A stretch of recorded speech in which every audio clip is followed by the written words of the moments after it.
নিজের দুঃখের কথাও কাউকে বললেন না, সুখের কথাও কাউকে বললেন না। কথাটা একটু শুনতে আপনার কাছে অন্যরকম লাগলেও একটু ভিতরে গেলে আপনি নিজেই বুঝতে পারবেন।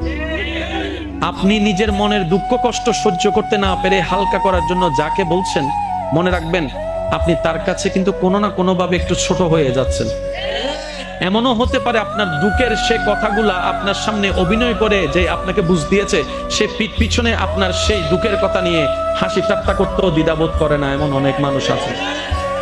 আপনি যাকে দুঃখের কথা বলে মনকে হালকা করার চেষ্টা করছেন, আপনার দুঃখের কথার সে দুঃখটা সে বুঝবে না, কারণ তার সাথে তো সেটা ঘটেনি।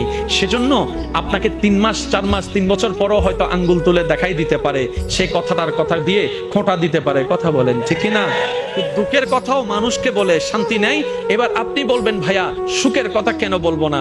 আমি বলি কি ভাই, দুঃখের কথা শোনালে যেরকম মানুষ দাম দেয় না, সুখের কথা শোনালে মানুষ বদনজর লাগাইয়া সেটাও নষ্ট করে দেয়।